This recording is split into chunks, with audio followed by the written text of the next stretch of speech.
Algunas personas que asisten a terapia manifiestan tener una dificultad para establecer vínculos emocionalmente profundos, amorosos con otras personas.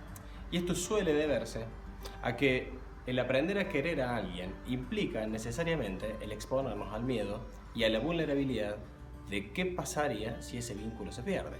¿Se entiende?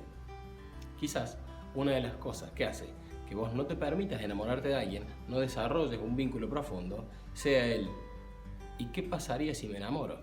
Puedo tener miedo a que me dejen, como quizás alguien me dejó, a que me lastimen, a no tolerar el sufrimiento de esa relación, a depender de esa persona.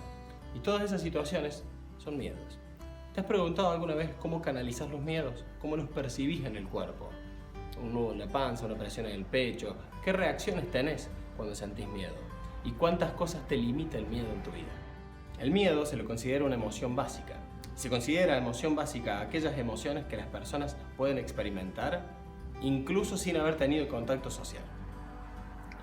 ¿Cuál es el tema del miedo? El miedo siempre estará presente ahí para decirte cuídate, no para decirte no lo hagas. Pero como no nos gusta sentir miedo, hay muchas decisiones que evitamos tomar o que postergamos. Si conoces el tema de lo que es la procrastinación, implica eso, el acto de postergar cosas, tareas escolares, desarrollo deportivo, lo que sea, solo los fines de no exponernos a alguna emoción. En este caso suele ser el miedo.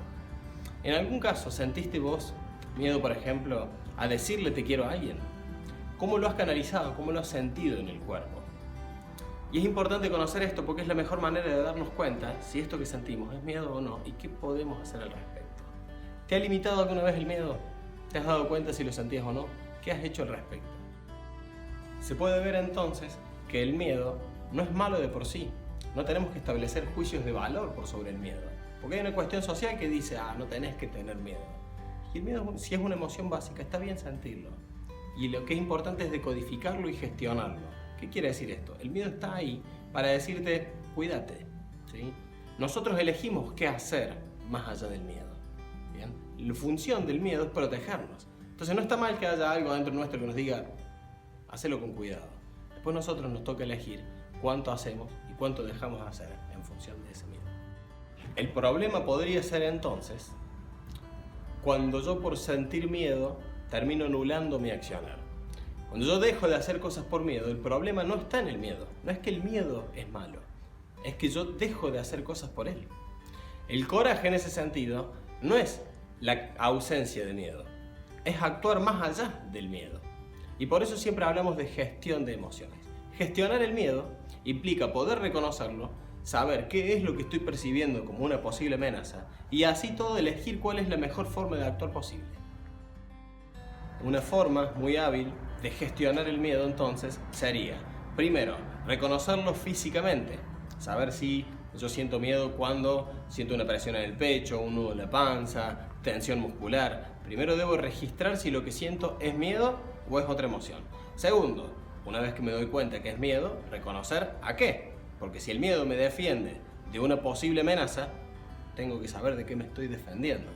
Y como tercer punto, cuando logro reconocer qué es miedo y cuál es la posible amenaza, cuál es la mejor actitud o desarrollo que puedo tener posterior a eso. Lo que es importante entonces de pensar respecto del miedo, imagínate esto. Cuando hablamos de proceso, hablamos de tiempo y de repetición. Si yo quisiera a una persona que no conoce, por ejemplo como yo, aprender a tocar guitarra y le quiero enseñar, va a necesitar tocar muchas veces hasta que le salga bien. Entonces la idea de entrenar la gestión del miedo implica el repetir muchas veces que frente a una situación que te causó miedo, que reconociste que esto era miedo y que había una posible amenaza, actúes y puedas evaluar cuáles fueron tus resultados. Entrenar implica repetir. ¿Cuántas veces te expones a esta sensación de miedo y actúas más allá de